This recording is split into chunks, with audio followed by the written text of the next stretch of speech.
Thank you very much, David. Yes, so like David said, my name's Lauren Doyle. I am a lecturer of social studies at Sunderland University, but I'm also 4 years into my part-time PhD.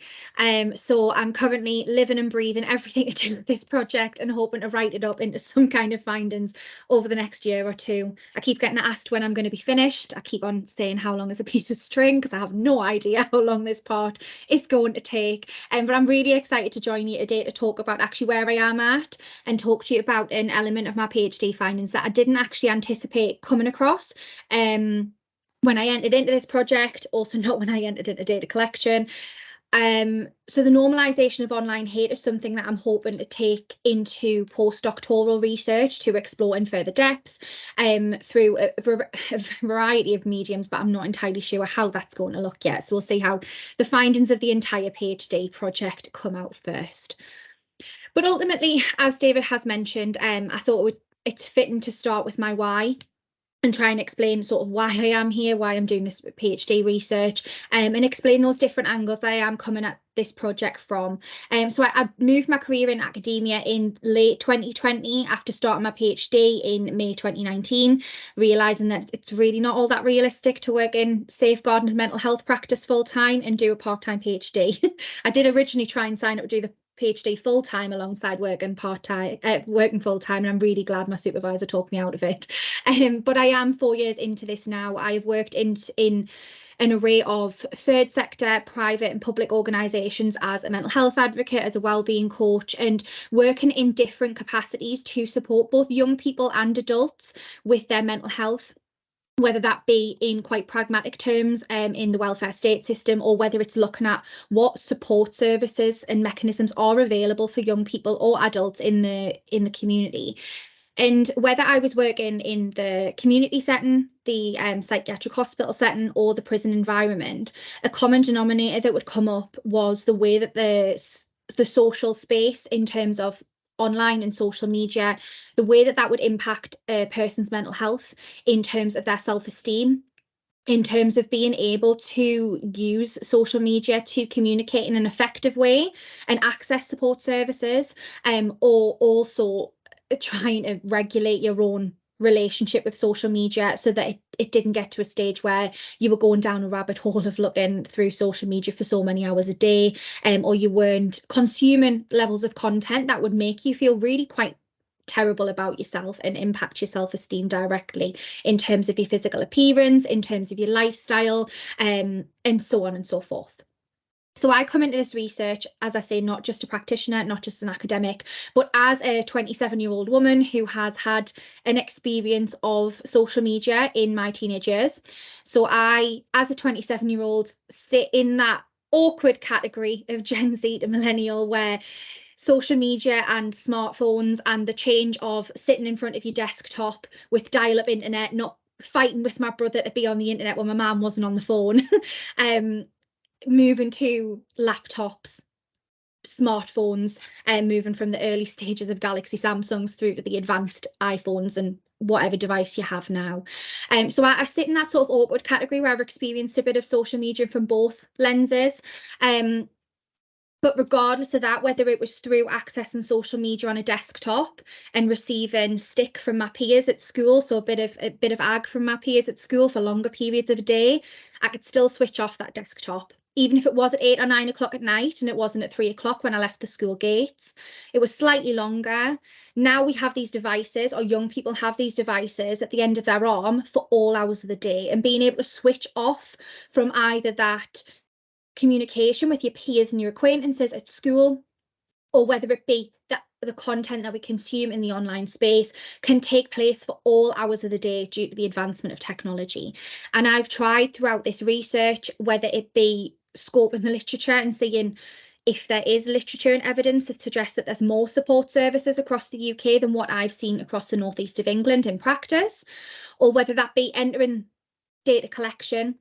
which I'll talk to you about my methodology later in the session, but whether that be entering data collection, speaking with participants, but positioning myself as an insider within this research to very much say that although I acknowledge that our experiences are all different, I'm not sitting here as someone who doesn't understand potentially what you have experienced or been through, because this is my experience, and trying to situate myself as an insider within this research.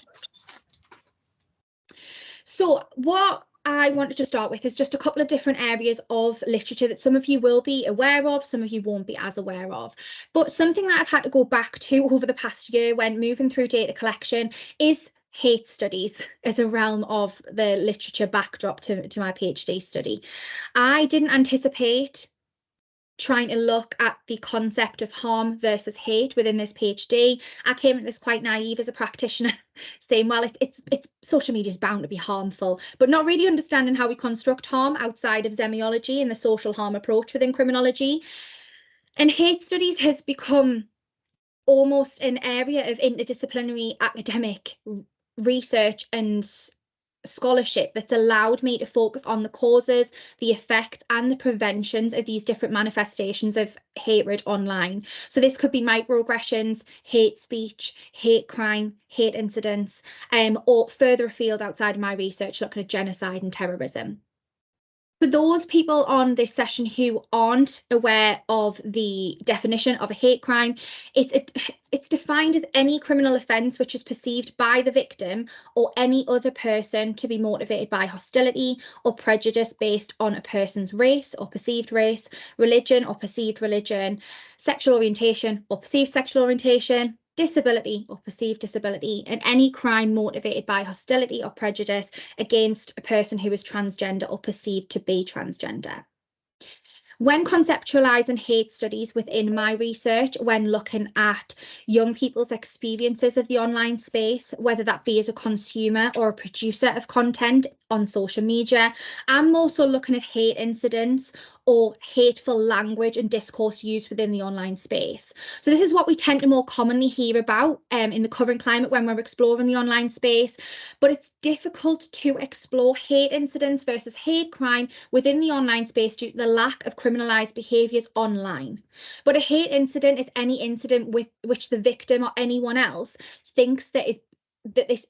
incident or actions are based on someone's prejudice towards them due to specific characteristics. As many of you might be aware of, it wasn't until 2007 that we started to recognise appearance-related hate crime on a more grand level following the tragic death of Sophie Lancaster, looking at hate towards her that led to her death and the horrific attack on her boyfriend also, due to her appearance and her dressing as a goth but being part of an alternative subculture. Is what it's defined as within academic literature. But it wasn't until 2007 that within the UK we really started to recognise or attempt to springboard that recognition for appearance-related hate crime that sits at protected characteristics that's currently named within hate crime legislation, and attempts to allow us to acknowledge hate incidents both online and offline towards people who sit outside of these categories, such as young people who experience weight stigma or young people who experience hate based on their physical appearance that is not directly related to protected characteristic. Within this, and looking at weight stigma, looking at hatred towards an individual based on their physical appearance, self-esteem in social media and the connection between the two has remained a paramount area for what I've had to explore through my PhD findings, and something that I've been really interested in, as I mentioned at the start of the session.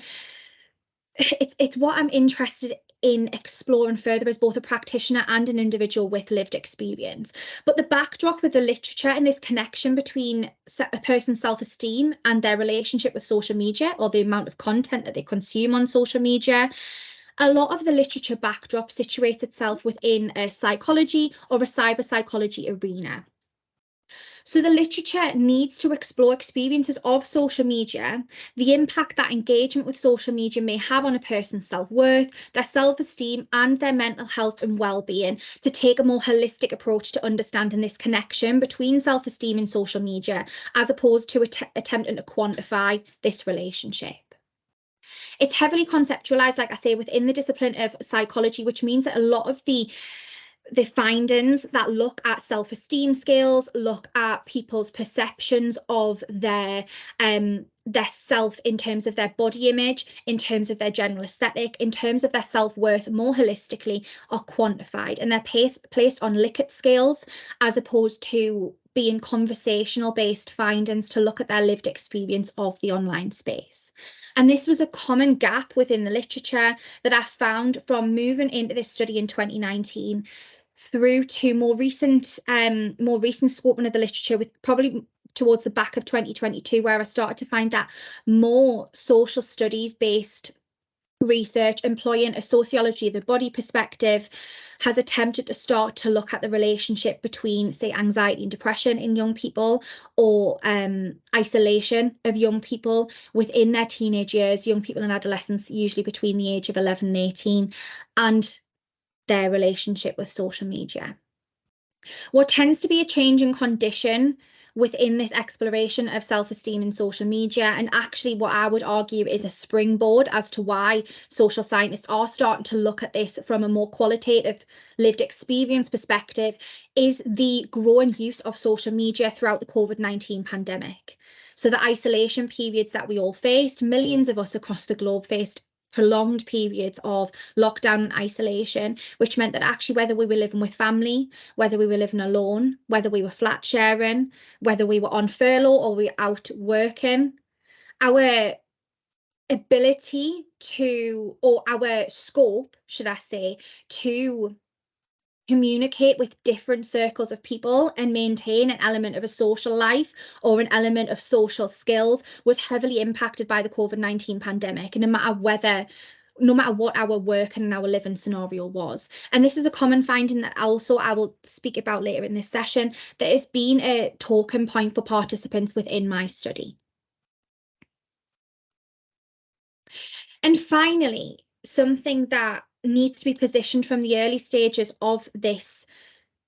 presentation or this discussion group today is online dynamics and trends that situate themselves within hate, within harm, and also situate themselves currently within UK government commissioned research attempting to explore the online space. So the government have launched various investigations over the past 2 years into different cultures within the online space. So looking at influencer culture, this being a culture that is heavily led by influencers, who are individuals who have large followings within the online space, whether that be on social media platforms that are image-based, whether that be individuals who post content on YouTube that are longer information spreading, image-based content on different social media platforms. They have started to employ an approach in attempting to look at what do we mean by an influencer? What influence do they hold over individuals who engage with social media? And actually, what role might this play in the influence of young people and their behaviours in the offline space? Within this investigation of influencer culture and looking at the collation of evidence to attempt to pull together an online safety bill from 2019 up until whatever date we end up with a published online safety bill. It's currently within the House of Lords. Hopefully we will have a finalised, agreed version of an online safety bill sometime in the next 12 months. But the government have also launched investigations into what they call changing the picture perfect. So starting to look at body image issues within young people, whether this be based upon their the content that they consume on social media, so based on what they see on social media, whether that be based on the influencers that they follow or the public figures that they follow on social media, or actually whether that be based on the conversations that they have with friends, family, and within schools. And actually, what are we attempting to do to teach young people more than the basics of healthy lifestyles, or the basics of what we perceive as healthy and what we don't? So there have been investigations within looking at changing the picture perfect, looking at the likes of sending nurses into primary schools to weigh children and sending a letter out to their parents from the ages of 5 to 7 to say whether their child is obese or not, and advising on the best ways to manage their diet and manage their weight from a young age. The government are attempting to look at different obesity strategies such as introducing calories onto menus in restaurants or cafes or food providers within the UK that can sit over 250 individuals in one space at one time or more. But what has been heavily critiqued by practitioners, by academics, by various different eating disorder charities and young people support charities is that actually by introducing and continuing on with obesity strategies that we have within the UK, such as the weighing of children from a young age, such as the introduction of calories on a menu, we aren't tackling the potential trends and harms that are impacting our young people day to day. So what we aren't tackling is the likes of pro-ana, which are pro-anorexia websites within the online space that are very easily searched on Reddit, on Google, on various different search engines and social media platforms that actually lead to heavy harms on young people in terms of promoting the best ways to starve oneself, the best ways to conduct quite self-injurious behaviours towards oneself. And the likes of pro-anorexia and pro-self-harm websites and social media pages have fed into quite recent inquiries into young people's deaths, such as the inquiry into the death of Molly Russell, looking at the algorithms within social media, as well as the content that she was able to access, as at the time from the ages of 10 and 13, looking at how she could very easily access without needing to search specific language towards self-injurious behaviours in the online space. And this comes back to the lack of regulation and the lack of understanding of what content is available on social media and wider platforms outside of the likes of Pinterest that was looked at for the Molly Russell inquiry, but looking at the likes of Instagram and TikTok. There is also trends that are not explored within these government investigations, such as Meanspo, that looks at specific pages that are set up for young people or anyone who wants to access them to post their photos, post their lifestyle, but predominantly post their photos and intentionally ask for an individual to berate them and pull them apart and talk about very negatively their appearance to motivate them to starve themselves, to motivate them to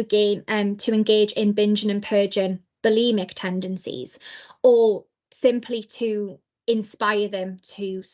kickstart their diet. So these are various different trends that we aren't dealing with, and where we aren't dealing with the likes of fat shaming and different harmful trends within the online space within these investigations. So what did I try and do within my research? This research has been a two-step approach. As I say, obviously I'm coming at this this PhD from various different angles as a practitioner, as a young person with lived experience, and as an academic. And it was very important for me to place lived experience at the core of this research. It's something that I'm extremely conscious of while I'm writing up my findings and discussions, to make sure that it's not merely my interpretation of people's experiences that are feeding forward into hopefully education programs and evidence-based research that will feed into changes in the way that we support young people, both in practice and in education. But I felt that it was very important for me to explore various different chat forums and various different support-led pages within the online space that I don't access as a social media user myself, to understand the types of conversations and the potentially harmful or hate-fueled content that is being produced on very specific platforms. So as I say, I took a two-step approach to this research. First of all, while recruiting participants for semi-structured interviews, I started with a digital ethnography. So I started with an ethnographic approach to two very specific gossip and chat forums. One, a lot of people will be very familiar with. The second, any talk I do, the majority of people, whether it's in a room or on a Teams chat, look quite blankly or shake their head and say they haven't thought of it. So we'll start with Reddit, the one that most people have heard of. So Reddit is a social media forum that is set up to promote conversation that is very specific to interest areas that you have. So you could search for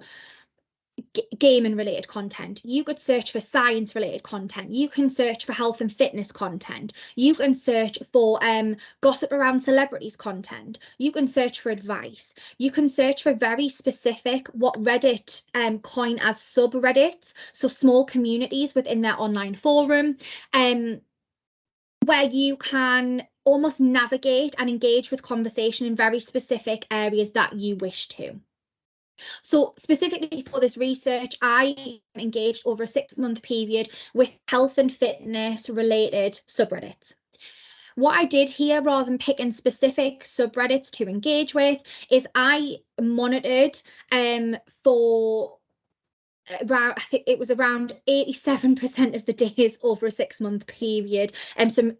majority of the days of the week, it tend to be 3 to 4 days of the week. I monitored the top 10 health and fitness subreddits within Reddit. And as well as this, I engaged specifically with the top 3 subreddits every day. Within health and fitness, the most common within the top 3, but usually the top 2 health and fitness related subreddits was one called Eating Disorders Anonymous and one called Calorie Counting. So this wasn't specifically what I went hunting for, but these are the 2 main subreddits that sat at the top of the health and fitness charts when I logged onto Reddit over the 6-month period, like I say, for around 87% of those days. Alongside this, I looked specifically at a forum called Tattle Life as well.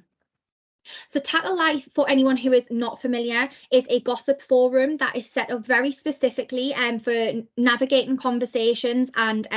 conversational threads up to 1,000 comments based upon the lives, the images, and the social media content of public social media profiles.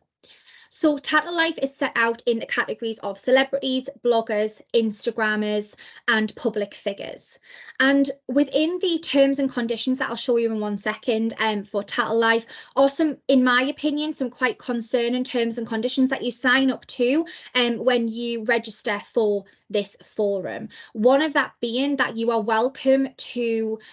discuss publicly in both a positive and a negative manner any individual who has a public profile. If someone has a public profile, they are setting themselves up to potentially be discussed on this forum, with or without consent. So I'll come back to that in just a second. But what I attempted to do within Tattle Life was explore the website again over a 6-month period, around 87% of those days over that 6-month period, explore the top 10 conversation threads across all of those categories. So looking at public figures such as Katie Price, such as Katie and Harvey Price, such as Jack Monroe, such as Mrs. Hinch, looking at different reality TV stars from the likes of Love Island, individuals who'd been on I'm a Celebrity at the time. It was a very scattergun approach of whose names would fall into the top 10 conversations on those days. There wasn't anyone in particular. Like the subreddits that I found, there was no particular pattern of who showed up most predominantly. And alongside this, I conducted a series of 22 semi-structured interviews that were led through the conversation of lived experience by individuals between the ages of 18 and 30 years old. The reason for this being that I wanted people to retrospectively look at their experiences as opposed to speak to young people at a time where they might be still going through the motions or still struggling with their social media relationship. So the only criteria that I asked for when recruiting for participants using social media to recruit was that they had previously or currently had experience of using social media and that they were between the ages of 18.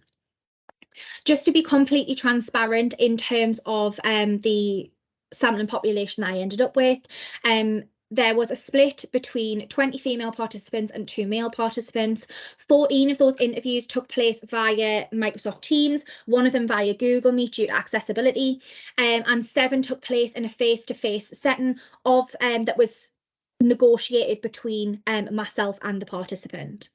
1 participant identified as disabled and a further 4 participants disclosed having medical diagnoses of eating disorders or mental health conditions.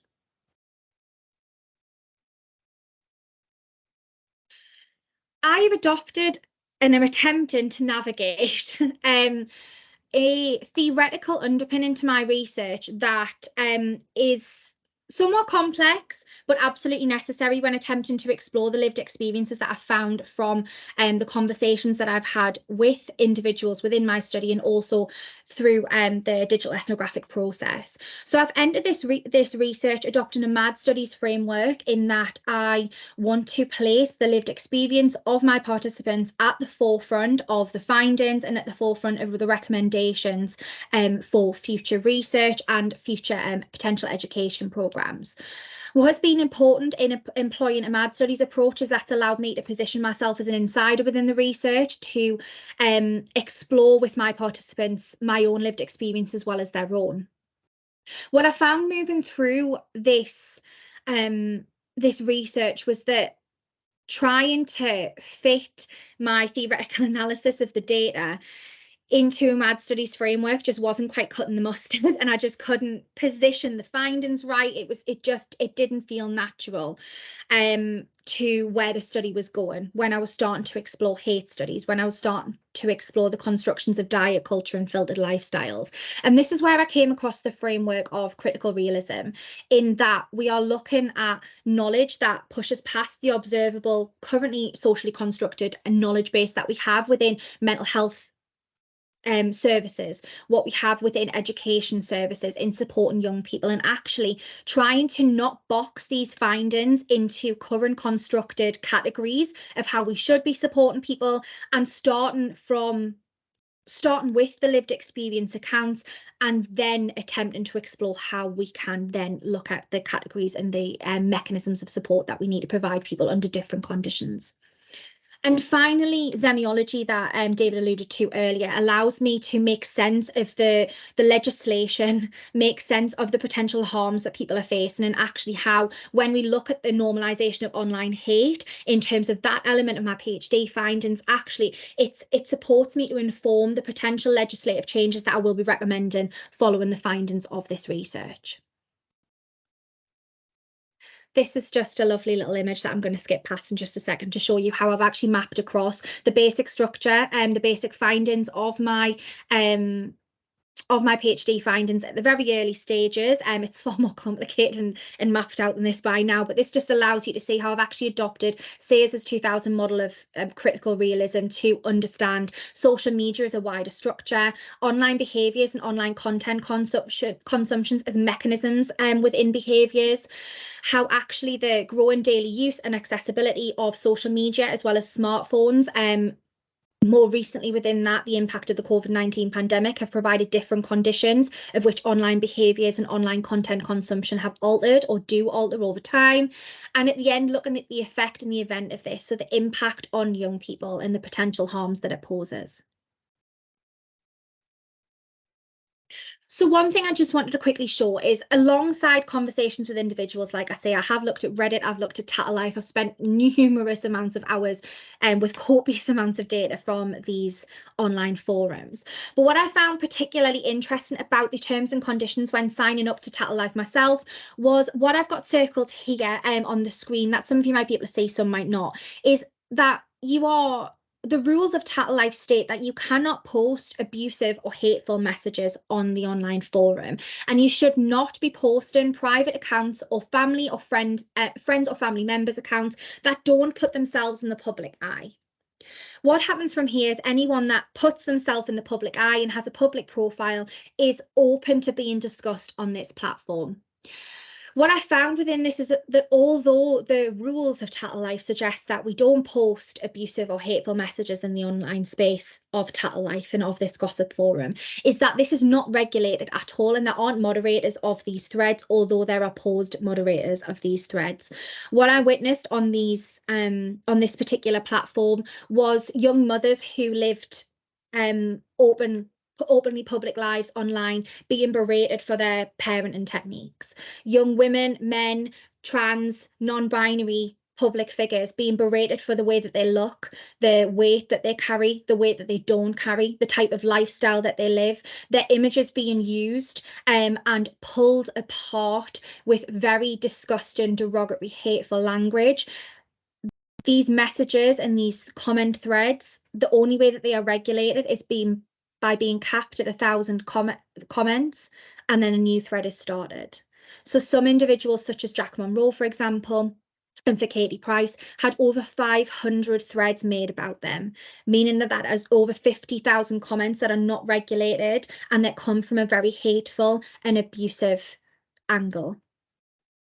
But the only mechanism that is put in place in terms of actually attempting to regulate and attempting to stop people from utilising this gossip forum in a hateful way is by allowing them or getting them to tick a box within the rules and the terms and conditions to state that they won't post abusive or hateful messages. So one of the common themes as I start to move into sort of the later stages of my talk was looking obviously at the type of social media that my participants consumed. Like I say, these conversations were very informal. They were very much led by the experience of the individual who I was sitting having a conversation with. So we started by discussing, what social media do you use? How long have you used it for? Talk me through if that has changed over time, what you use it for. Just talk me about your general experience of social media.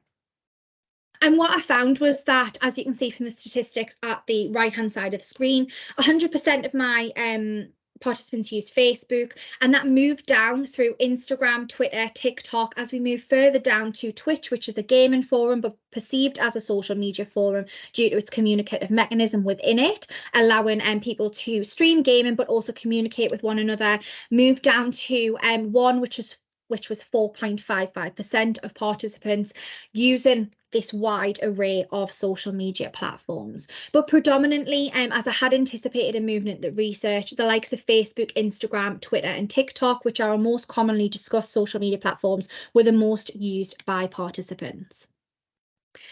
I found when speaking to participants that they noticed not just how much time social media takes up within their day, but also noticing as they look at younger people that they spend their time around. So moving from the millennial generation of 1981 and 96 through to Gen Z, which is 97 to 2012, looking at that generational shift in terms of how much time we spend on social media.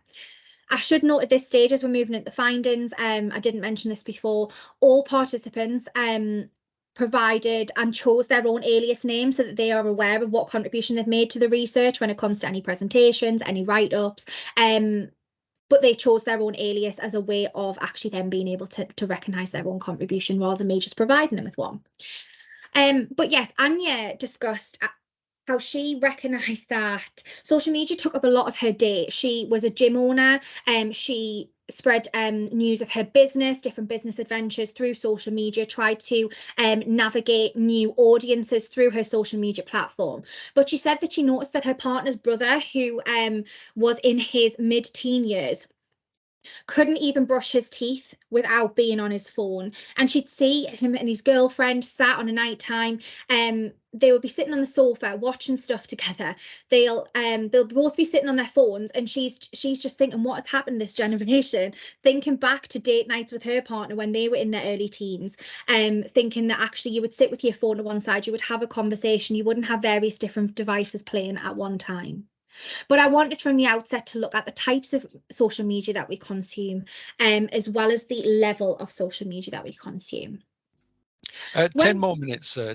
please, Lauren, to make time No for problem. questions. Sorry to interrupt. No, that's all right. That's not a problem. So when we move through discussions on social media content, the types of people that you would follow, as well as the types of content that you would consume, this common theme of diet culture and filtered images, or filtered lifestyles more generically, continue to pop up. This came through participants identifying different types of content or different types of posts, such as what I eat in a day, follow me on my workout content, fitness communities and apps that sit outside of Reddit. They sit within their own applications, or they sit on Instagram or Facebook pages. And 95% of participants identified a rise in the visibility of diet culture related content on their social media feeds, more specifically Facebook, Instagram, TikTok, and YouTube. And they'd also noticed within this a rise in the advertisement of selling of diet products. 87% of the participants stated that specifically they could recognise advertisements or selling of diet products by reality TV stars. Very specifically is where they saw that rise, as opposed to general public figures. One of participants, Grace, discussed her experience of actually undergoing cosmetic surgery based on years of feeling not worthy, feeling that she didn't look attractive enough for her partner, her potential partners, based upon the content that she consumed on social media. She had joined various different fitness forums. She had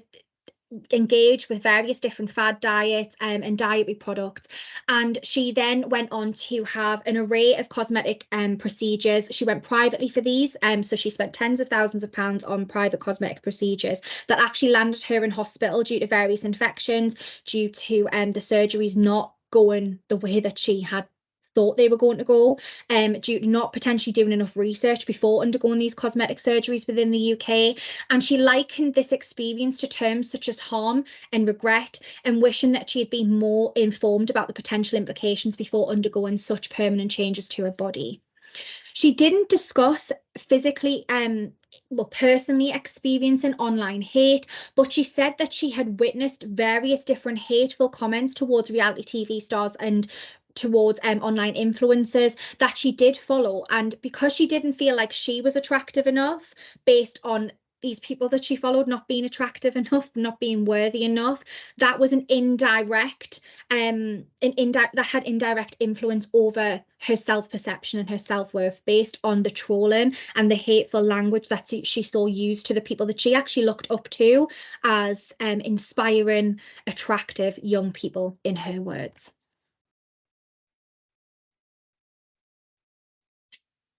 And one particular concept that really gripped me and sort of pushed me towards thinking maybe I need to be looking at hate a bit more here. Maybe this isn't harm. Maybe some of these experiences are hateful. Was this concept of internalized misogyny?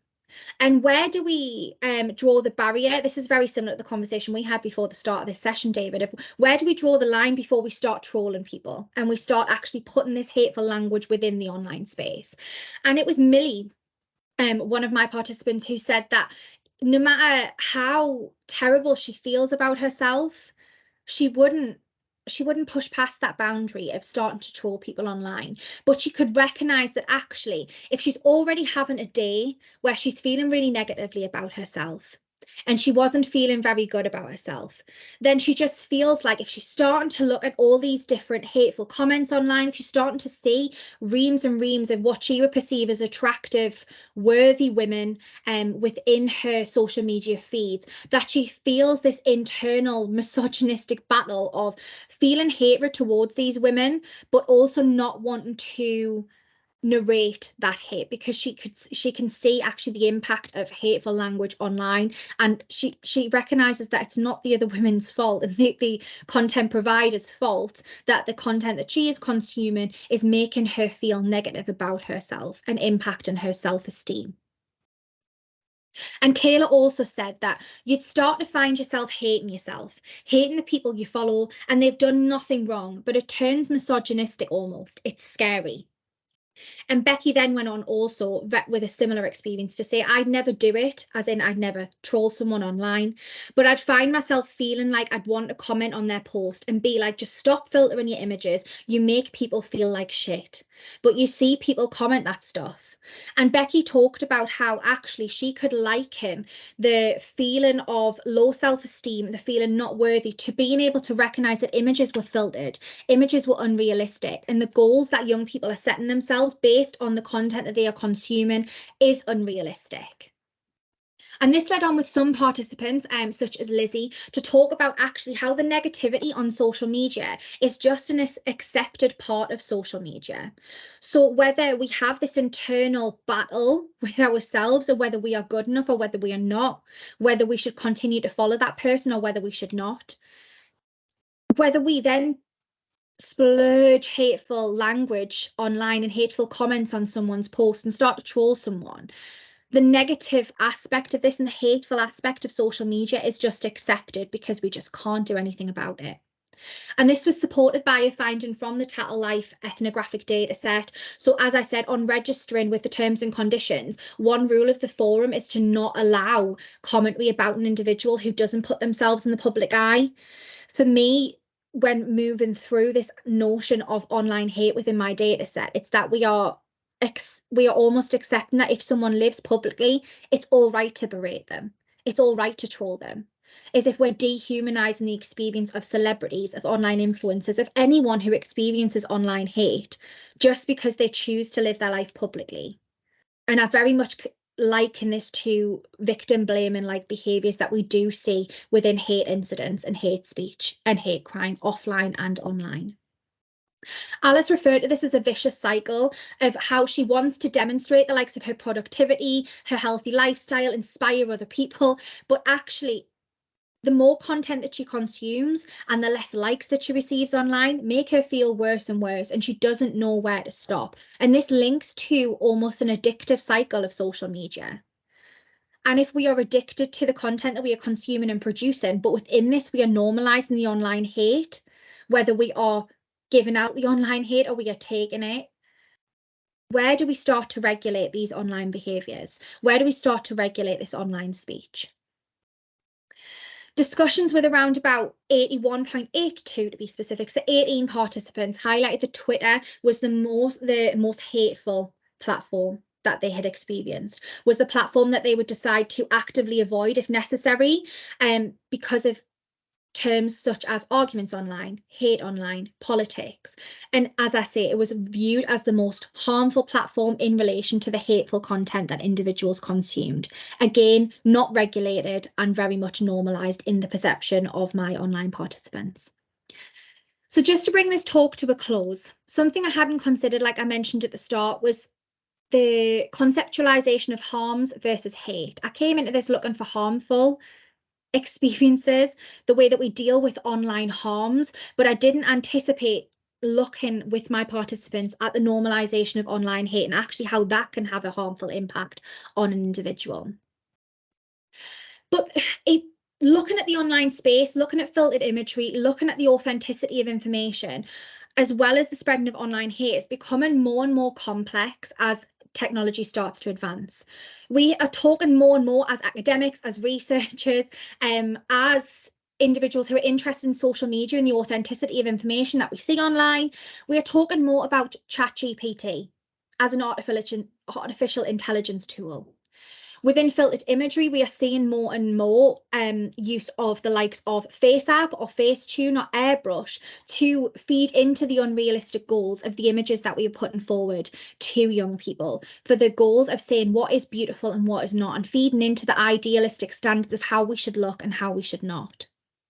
And these tools are extremely easy to use. I'm not a tech whiz for someone who really likes scrolling through social media myself, guilty, and also for someone who is researching social media. For each of these images that I've pulled forward, it took me 3 to 4 buttons to alter these images. Whether this was to really place a lot more makeup and a lot of filters on my face, whether this was to change my post-run look, or whether this was to actually shift Lauren from in the middle of Times Square smiling on the first day of our New York holiday to an older man in Times Square. Okay, we look at the way that we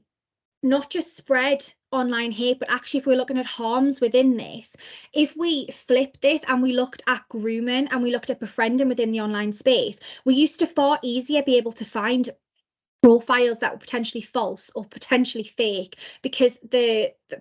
pictures that they picked up from Google, there was 3 to 4. You know, there wasn't very many. They didn't have many friends on Facebook or followers on Instagram. You could kind of navigate what was a false profile and what was not. And it's becoming harder and harder to do because of the complexity of the online space and the complexity of the tools that we are utilising. It's the same with trying to restrict particular language that we use and the way that we navigate being able to actually regulate people who are permitting hateful or producing hateful language and hateful content online, because we can't necessarily navigate who was putting it out there and who was not. But the filters and the complexities of these tools and this software are becoming far more subtle. Okay, they aren't as significant as those on the previous slide. They can be more and more subtle, which are feeding into the harms and the lower self-esteem of our young people, or of anyone who is engaging with social media. So what next, to bring this to a close, as I'm dot on the 10 minutes? These findings contribute to a group of findings from my wider doctoral research that's looking at answering the statement of applying the concept of harms to diet culture. So investigating the impact of social media on youth mental health more specifically. And I really want to take the discussion of the normalisation of online hate as I move further through my findings to conceptualise this more effectively within hate studies, but also explore different types of malicious communications online, look more specifically at the impact of mental health within this. So situating the normalisation of online hate within the realm of disability studies while still adopting a critical realist framework. And I'm actively continuing to analyse this data set while I'm continuing to write of my findings and hopefully produce a finalised doctoral thesis. So